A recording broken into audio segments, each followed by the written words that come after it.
In 2009, I think, I was doing a 12-step program, CMA and AA in West Hollywood. And I was very, very busy. I had 10 sponsees. I was the men's district leader of the West Hollywood Soga Gakkai Buddhist Center. I had a company called Sober Bar, so we would shut down the bars in West Hollywood and put on a show, and the alcohol would stop pouring. And I was very busy, and I was doing so many meetings. And at one point, my sponsor said to me, "You need to stop doing so many meetings and get a life. You're treating like the program like an addiction, another addiction." This is the kind of, and then he would say things to me like, "You're doing your step work, but you're not doing it really, really deep. You're not going in." And these are the kind of notes that I got from sponsors in those first 3 years. And I got 3 years. In the third year, I was asked to put a show together for Gay Pride 2009. I took my cake on a Monday, my 3-year cake on a Monday. I produced that show on a Wednesday. And I only sold half the tickets. And the voices came back. "You're a piece of shit. You're no good. You're insufficient. You're incapable. Everyone can see you're a failure. You're not good enough. You're incapable. You're not smart enough. You didn't go to the right school. You're not rich enough." All of these things. I don't know if any of you have ever heard any of those, but the voices in my head never say, "You have beautiful teeth." They always, "Your hair looks lovely today." They never say that. So I took my 3-year cake on Monday. I did the show on Wednesday. And by Friday, I had relapsed. And I was I was addicted to crystal meth. So from there, it took me 10 years to get back. Yeah, someone grown over here? Yeah? And in that time, I had gone from snorting to smoking to slamming to sticking needles in my arm. And then I really got crazy. I had psychosis really, really badly. Anybody here have experience with crystal meth? Yes, the devil. I like to call it the devil. The psychosis got so bad, I mean, the police dogs were always sniffing under my door, number one. And so the melted meth that I was going to slam, I would drink it all and wake up passed out in the morning. I would overdose on GHB. I'd go over to some guy's house and I'd end up on their lawn flip-flopping and they'd have to call the ambulance. I got every STD in the book. The LAPD, the CIA, and the FBI, and the M316 gangs were all after me. I'm very popular when I'm high. I'm very popular.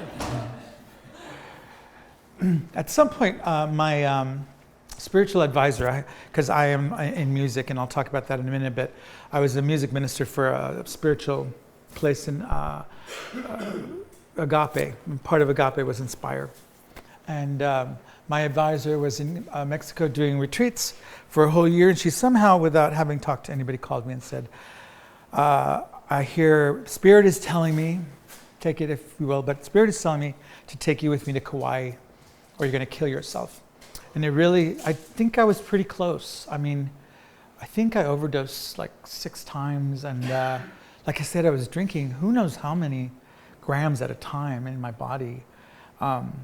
And the voices were just,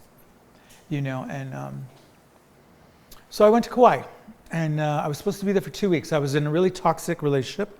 So my addictions are not just crystal meth, but alcohol, Xanax, people. That's the hardest one. And I was in this toxic relationship. And I needed all my validation from this one person. And it was creating patterns that were really yucky. We'd get in a fight, I'd go into a panic attack, my abandonment issues would get triggered, and I would call a dealer. I was in a building that had 3 dealers, so I can have a needle in my arm within 10 minutes. I wasn't even breathing regular anymore because I was having so many panic attacks. And I went to Kauai for 2 weeks, and she taught me how to meditate. And I learned how to get quiet. And now, the reason that I hadn't done the steps in a deep way was because I had so much childhood trauma. There was so much sexual abuse and physical abuse and mental abuse, and we were poor, and I was the only gay guy in that that I knew of, up here in the desert, Apple Valley. It's all a bunch of white people, and here we were the little Hispanic family on the wrong side of the tracks. So I just felt very other, right? And that's why I didn't do my steps very deeply, because I didn't want to go down there. And here I am asking you guys, you can raise your hand or not, but does anybody have experience with childhood trauma? I read an article that said that 30% of addicts have childhood trauma, and I went, no, 80%. 80%, I think. And when I see someone relapsing over and over, like I was, I think there's probably some childhood stuff that needs to... So I started to meditate, and here they are asking me to come back into my body when I had learned as a child so easily how to escape my body. If I could focus on the lamp, or if I could black out, I wouldn't experience the rape at 2, at 6, at 4, at 12 years old. I would just not be there anymore, and I learned how to do that very well. And here they are asking me to come back into my body. And it was very challenging at first. And to be clear, I'm not here as a representative of Recovery Dharma. I'm just giving you my experience, because there were a lot of spiritual paths. The 12 steps, A Course in Miracles, Buddhism, refuge recovery. But I started to learn how to stay in my body, and very, very slowly over time, I began to notice that the voices were quieter. I'm going to give you some relapse prevention tools. So if you want to write these down, I sent them to myself this morning just so that I could pass these on. These are the things that helped me. There are people that are coming later today that are going to teach you more about meditation, but I will say that it quieted the voices in my head. It allowed me to be in my body. And if you're new, anybody new to meditation? All of you have meditated before? There are so many different kinds. Course in Miracles started with 1 minute a day. And that was a blessing for me, because that's about as much as I could do. So I'll let other people talk about meditation today. You all know about meditation. The second thing that I did is as I went along, is I started to add affirmations. Now I'm from a certain age where I can remember Saturday Night Live, Stuart Smalley looking in the mirror going, I'm special and people like me. And so it was just a joke. Affirmations were a joke. But I started to do them. And as a child that had been sexually abused, I am powerful, I am worthy. I completely love and accept myself because I am lovable and I am acceptable. And I started saying these things to myself every day. And I started to make sure that I wasn't playing music that was like, fuck this and fuck that, and girls are this and girls that. I started to play music that was positive. Mind you, I was so high that was the only positivity that was coming in. And those affirmations I started telling myself. Because if you think about the voices that were put there, some of them by my parents, by my dad.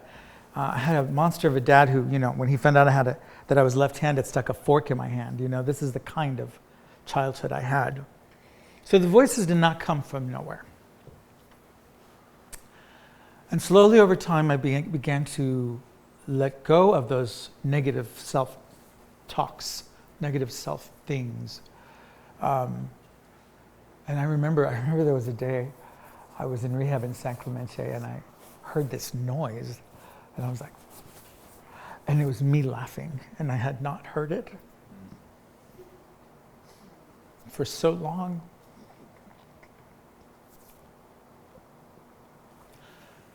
And I kept working these steps. And I know this is Recovery Dharma, but I'm telling you what worked for me. And the affirmations. And then after the affirmations, I started to feel a modicum of gratitude. So mindfulness, affirmations, gratitude. I read somewhere that a bully will say something to a kid, you're a piece of shit or whatever, and he'll repeat it to himself 10,000 times in the next 24 to 48 hours. And he'll tell himself what that other kid said to him. So then I began to feel gratitude, because all of a sudden I noticed one day the noises had gotten quieter. I wasn't fighting with myself. I wasn't beating myself up all day long. And so I felt grateful. I'm so grateful for that. And then I got a little bit of time, and the days were starting to add up. But I still was relapsing. Like I said, 10 years, almost, like within a few weeks, timing-wise, it was exactly almost 10 years. It's kind of strange. And then I found a place called Refuge Recovery. I'd been going there for meditation, and a mentor named Frank I guess we don't do that in here. Frank Miles, he's amazing. And I would relapse, and he would say this to me. He would say, well, I was relapsing for 7 years, so you have 6 years and 9 more months to go. And somehow that took the shame and guilt off. If you can imagine a child of sexual abuse, there's so much shame and guilt. You know, a kid doesn't know to ask, what's wrong with you? The kid always says, what's wrong with me? Why did my dad leave when I was 8? What's wrong with me? Why does he hate me so much? What's wrong with me? The other kids look down on me. What's wrong with me? What's wrong with me? That's the voices that started to quiet, and the gratitude started to rise up. And I began to write a gratitude list every day. Metaphysically speaking, of course, the miracles talk. The more grateful you are, the more abundance comes to you because you begin to be open to receive it. And I think that's been so true for me. Like, my life is starting to get bigger. I don't have a big, huge house yet. I snorted and slammed 3 houses. All my retirement is gone. But I have a little apartment over here, you know, and I have 2 little dogs. And I have a job that I love so much. And there's money in the bank. Well, I just spent it on my doggy dental surgery, but that's another $3,000 story. The gratitude list helped me so much to change my perception. I began to notice not what I was lacking, but what I had. After that, I started adding the Buddhist precepts. Does everyone know what those are? Today I will not steal or take what is not given to me. Today I will not cause harm. I will not cause sexual harm. Today I will not use drugs or alcohol. That's how I sort of boiled them down. And this first one was so important. Today I will not steal or take what is not given to me. Well, I'm not much of a thief.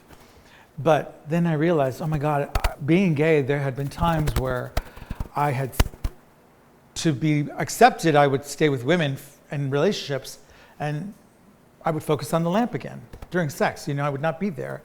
And so I was stealing their time. Just because I was people-pleasing and I didn't know, sure, I'll give you that. I'll give you whatever you like. But there's a lot of different ways to steal from people. And it's mostly relational for me. My sponsor used to say, I'm going to take Frank on a date. And he'd say, oh, does Frank know that? We're going on a date. Does Frank know that you're going on a date? Or are you just taking a hostage? And it's very true. It's very true. So I do the 5 precepts every morning. And I would highly suggest, go look those up. We're going to start doing something here once a month where we do a ceremony. I use them as an intention for the day. I will try not to cause harm. I'm human. I'm still very, very human. I don't have 29 years clean. I have 3 years, and Halloween I had 3 years and 9 months after 10 years of relapsing. And then after that, I do surrendering, what I call surrendering. Have you guys ever heard of a God box? A God box, yeah. We used to do them we made one in a retreat a couple years ago. Put a little box, and whenever something's worrying you that you don't think you can handle, you write it down and you put it in there.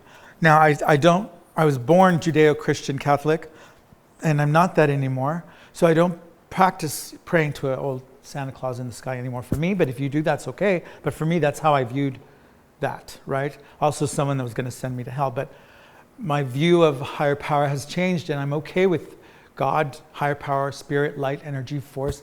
I call it source. For myself, I call it source. My Buddha nature. And I just turn it over.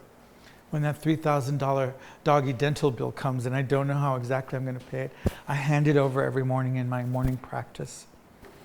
And that has helped me a lot to unravel when I cannot unravel a relational situation. Like I did with that toxic relationship that I left. He's going off to get more creamer and stuff. Don't worry about Dave. He'll be back.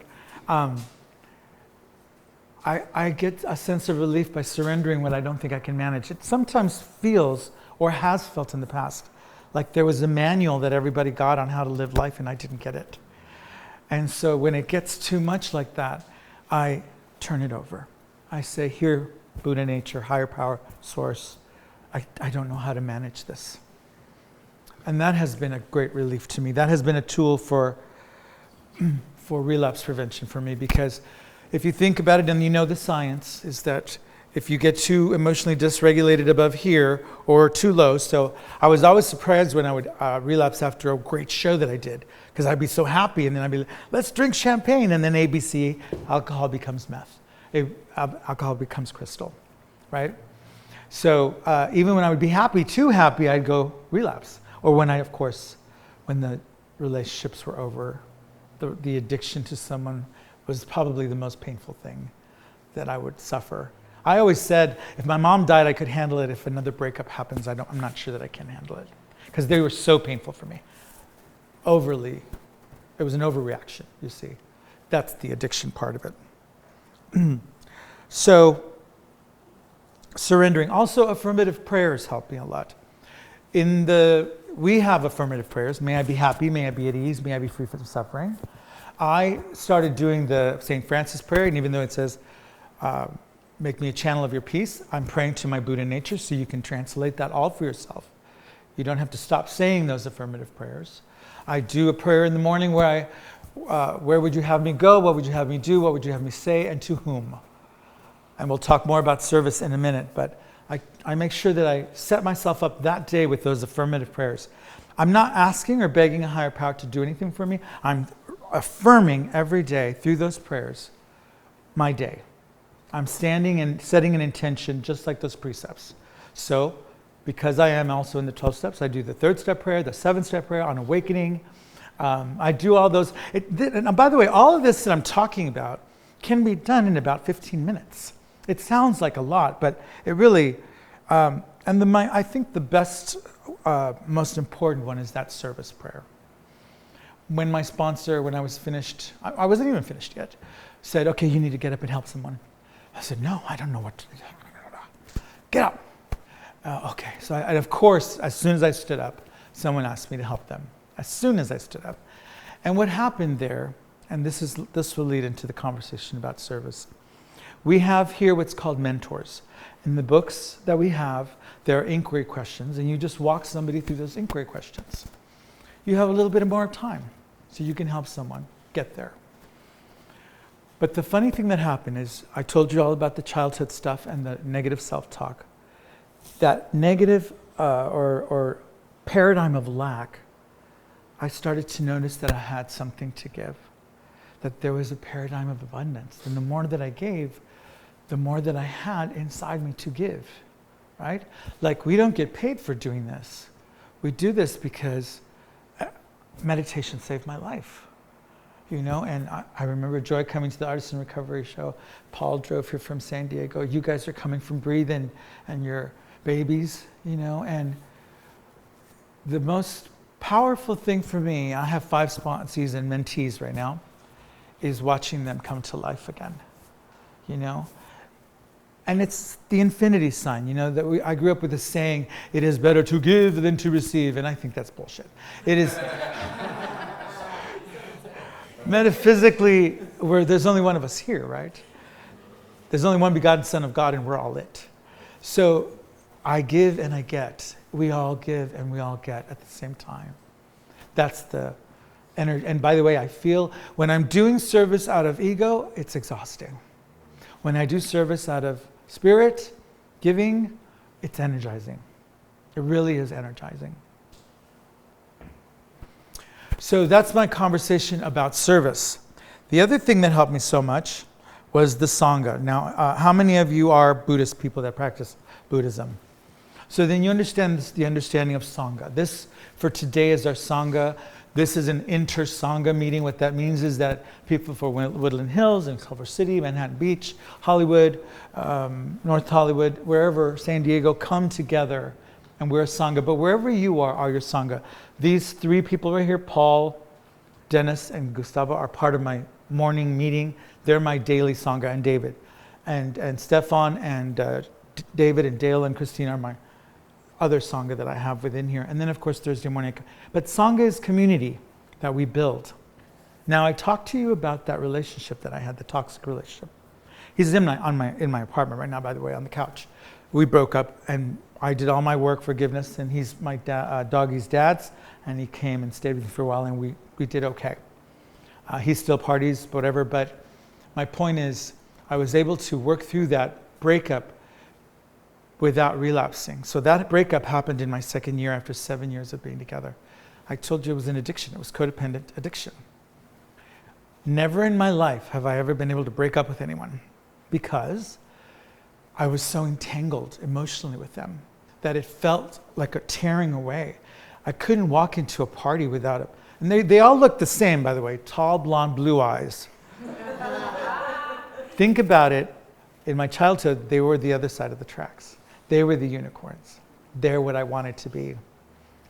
So I had already been 2 years clean by that time, and you guys had become my community. And what started to happen is that I started to get love in many different ways from many different people. So when the time came for me to say, it's done, I can't do this anymore, I was okay. I had foundation in my feet. I didn't need to get everything that I needed from one person anymore. My hyper focus on that person had broken. I had all of you. So although Sangha, we talk about fellowship and we go get tacos and we go to the escape rooms, and that's totally fun. We go to well, I don't know about the straight people, but the gays have a lot of pool parties. We have a lot of pool parties. Every time someone turns 1 or 5 or 12, there is a pool party. And you are all invited. You're all invited to Dennis's house. Dennis has the house with the pool. Hi, Dennis. I'm Us straight girls are missing out over here. Oh, yeah. And he's a people pleaser. He'll invite you.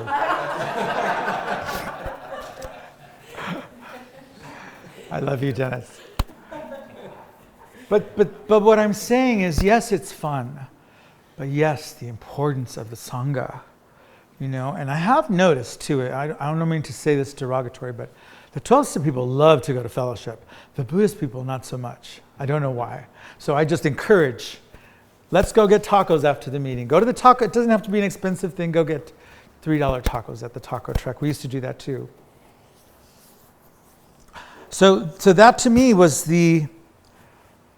one of the biggest things that helped me get past my codependency. And not only the codependency, but to feel the foundation of a ground under my feet that I'm 112 now, so my first 80 years, I didn't feel that foundation because of all the childhood trauma. And I do now. I walked through that breakup, which took 1.5 years, with contentment in my heart, peace in my heart, not happiness. There was grieving going on. But there's a Buddhist word called sukhi or sukha? Sukhi. Sukha, a happiness not attached to anything. A happiness not attached to anything. I have a sense of peace in my heart. Remember that drug addiction is a way of running away, getting out of your body. The sexual abuse, get out of your body. And then so the music, I have managed to have a wonderful career. I did Broadway stuff. I went around the world, 38 countries, blah, blah, blah. But a lot of the time I didn't experience it. I was out of my body, And I'm learning how to be in my body and enjoy life and be present to it. Now, there's a couple little tiny things more that I'll say. Forgiveness and amends. I had so much to forgive. The fact of the matter is my father was kind of, you know what I mean? And many of us have a parent or somebody in our lives like that. But I was able to forgive, not only through the 4th step, but through forgiveness practice that we do here, compassion practice. All of those spiritual principles, when I begin to walk in those, my life begins to get better. It's kind of like, if I can be metaphysical for a minute, those other principles, intolerance, non-forgiveness, hate, it just drags me down. I feel like I'm trudging through life. The other ones, joy, forgiveness, tolerance, happiness, abundance, wealth, all those other ones make me feel light. And if you think about like going on set, nobody wants to work with that asshole. Pragmatically speaking, they'd rather go hang out with someone that makes them feel good, right? So pragmatically speaking, I was starting to get more and more jobs that way because I was working these principles. So in a way, one can say your life is much more successful. I'm much more happy when I'm working in those spiritual principles. These over here make me feel so yucky about myself that the shame and guilt starts, that all I want to do is stick a needle in my arm, right? The other ones make me feel good. I want to show up. I want to put these together. I want to meet the people from Breathe. The sense of disconnection that I had before is gone. I walked right up to every one of you today and said hello, and I could not have done that 4 years ago. I was in so much darkness and shame I couldn't connect. Now, I went to a meeting in Santa Ana, and I looked around, it was all these Harley Davidson people, all of them. Some were missing teeth, and it looked a little rough. And then they said, can you read this as our newcomer? Can you read this? Oh my God, they're going to hear the little gay boy read in there. And then the meeting was over, and I thought they're all going to beat me up. They're going to beat me up. And they came up and just hugged me, just grabbed me. We're so glad to have you. You want to ride on my bike? Blah, blah, blah. I was in rehab at Cry Help, and I helped this guy translate from Spanish to English. He was one of the gang members from downtown. What do they call it? 18th Street. Yeah. And when I got coined out of that rehab, he got up. He had 3 teardrops, by the way. So he got up and said, when I was getting coined out, this is one of my best friends. If any of you have a fucking problem, you come see me. I'll fucking take care of you. I have found connection where I would not ever imagine that I could find connection. And I didn't say that to warn you in case you wanted to hurt me, by the way.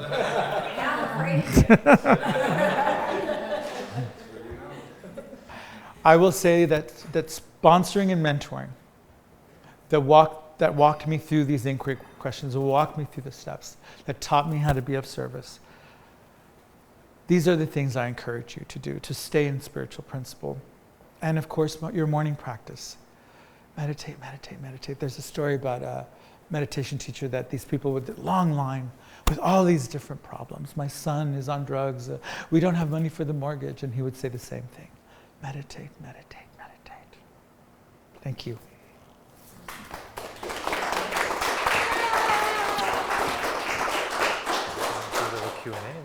Oh, yeah. Well, I tried to go fast because I thought we were running late, but he says we have 10 minutes for Q&A. So Q&A or anything? Any questions you might have? Would you be able to elaborate more on the Buddhist precepts? Yes. So the Buddhist precepts are, they're in your Recovery Dharma books, they're in your Buddhist books, they're in the New Recovery Dharma book. Today I will not steal or take what is not given. That is the first one. If you think about it, if you think metaphysically speaking, when you take things from people, you're affirming your paradigm of lack. So you keep yourself in lack when you take things from people. Next, today I will not steal or take what is not given. I will not lie or gossip. Now, the very, very powerful conversation about gossip and judgment is that the minute you judge, remember what I said, there's only one of us here. The minute you judge, you open up a paradigm to be judged, to feel judged. So if you're feeling judged, which, by the way, closes you off from people, makes you feel apart, you begin to feel their judgment toward you. The ego is such a thing that it will tell you to do something and then attack you for doing it. So remember that when you judge, it will come back to you again. There's only one of us here. I said that earlier, metaphysically speaking. Remember the Buddha under the Bodhi tree saw the ants, and he said, oh, there's only one of us here. We're all working together. There's one mind, the Buddha mind. And even Carl Jung said that below, the very below all the symbolism, below that, there's a oneness here, a very deep oneness with everything on this planet. So lying and gossip create that. And then the other ones are, today I will not cause harm. And lying, cheating, betraying, withholding love, that's the one. When I get angry, I get silent. It's my way of shutting you out, punishing you. But what's happening is I'm constricting my heart. My own heart is the one that's feeling constricted. And a lot of the times, they're off to Disneyland. And I'm still feeling that yuckiness. So, and then today I will not cause harm. Today I will not cause sexual harm. And I think imbued in that is the codependency and the needing and the grasping too tightly. And if you hold on too tight, you're going to get rope burns, right? And it's us again that gets hurt. And codependency has become such a big thing now because we're so disconnected with social media on our phones, and we're just disconnected. So we feel this need for validation. What meditation does is, in a way you can think of, you're getting your validation from a higher source so that you don't need validation from other people. And then the last one is, today I will not use or drink. I will not use substances that make me feel cloudy. Just because inhibitions go down and my mouth begins to taste like leather, I begin to say things and do things that I don't feel very good about sometimes. If I can add to that a little bit, the reason why the intoxicants would be the fifth of the 5 precepts is because if you fuck up any of the first ones, you're likely going to go and use the intoxicants. Yeah. Which then leads back to that circle. Which is why I mentioned the spiritual principles before. Same idea. You mess these over here up. Purposely, sometimes we do that, and then we feel bad about ourselves when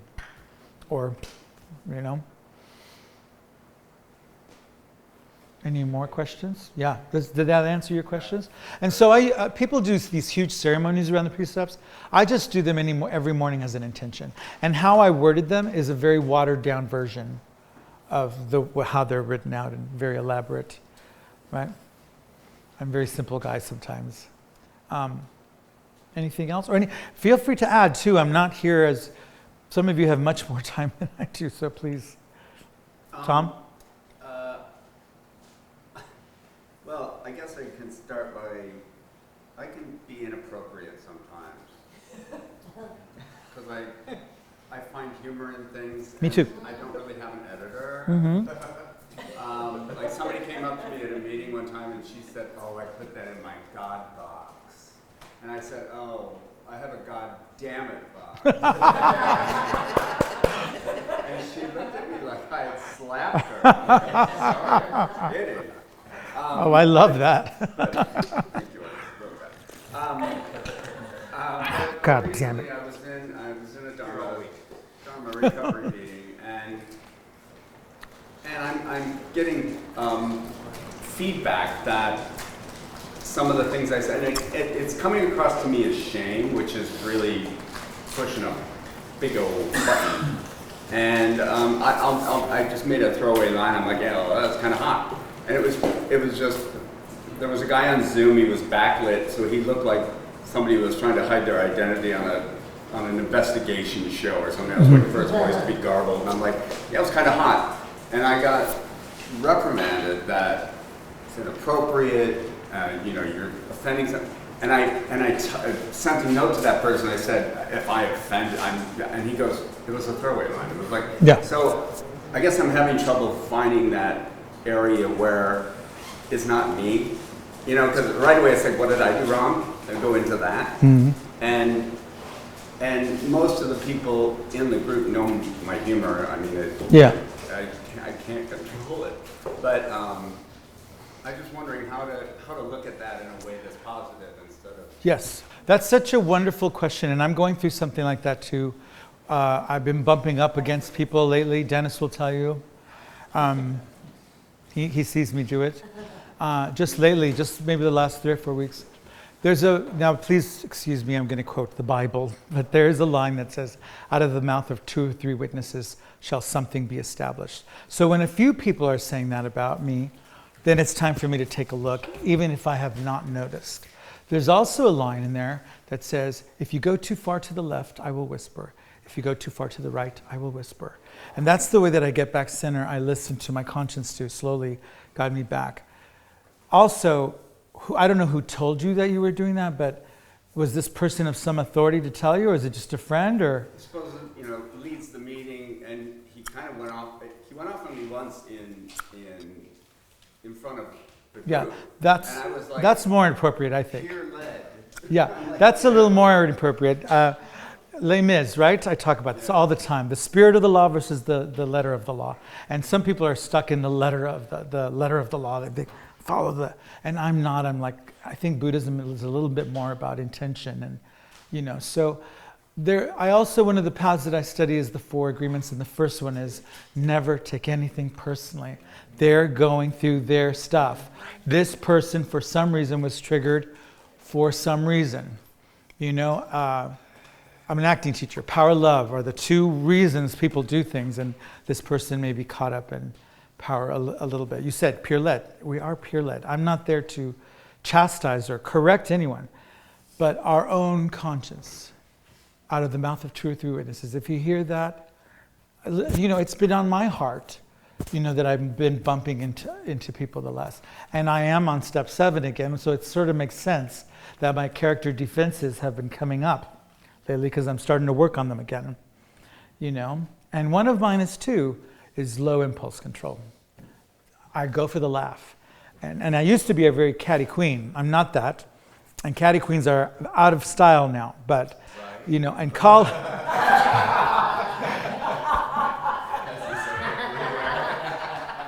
for my thesis for university, I played Oscar Wilde for 6 months. So I learned all the lines. I used all the quips to slam someone. They wouldn't even know they had been slammed.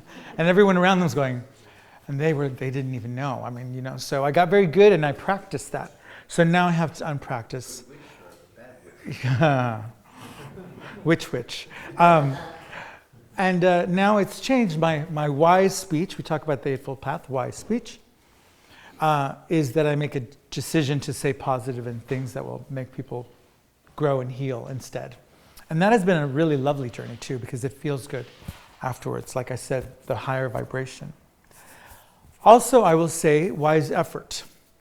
I used to think that if I got up in the morning, went to my meeting, did my meditation, did all the things that I just said, that I would be a wonderful person during the day. By osmosis, No, wise effort means that I have to pick up the tools as the day goes on and use that tool. I'm not going to stay clean or be a wonderful person just because I did my things in the morning. I have to work throughout the day. And let's be very, very clear. You plug the phone in, you have all these apps, music and navigation and all sorts of the writer app and, you know, TikTok. I have to start a TikTok Anonymous meeting now, but I'm so addicted to TikTok. But if you don't charge it, that phone turns into a hockey puck. It's useless. And so every morning I get up and I recharge. And then everything is available to me, including my conscience, my own still small voice. So that's how the change happens in me. I begin to be able to hear louder and louder the clarity. And, you know, we step into the fourth dimension. I don't know how the Buddha called it something else. But in another, it's like we step into a different dimension of being, and we can see when we're hurting people, and we can see when they're hurting, and we can see when we can go be of service. And we can see how our behavior kind of slows down. What is that saying? God is in the pause. We begin to learn to pause. What has helped me, because I had so much trauma, is when I see, because you know, when new babies come to us for help, to walk them through the recovery book, the Recovery Dharma book or the steps, their ego is in charge. Their ego, the false self that they have created, and they're not very pleasant. I heard a woman several. Yeah. Sometimes they're horrible. And you have to be able to look past that and go, the trauma is at work here. The character defenses are so strong that they can be unpleasant sometimes. And we need to see past that. And you know, within a few months, I've done it enough times now that I know that if they stay and if they do the work, within a few months, they begin to shift. Once they get that desire for character building to shift, they change so quickly. Once they get that connection with their source, whatever that is for them, the change happens very quickly. And then they become the most beautiful people in the world. You know, I wasn't very pleasant when I first came in either. Like I said, catty queen. You know, I find my people that can handle me, and thank you guys so much.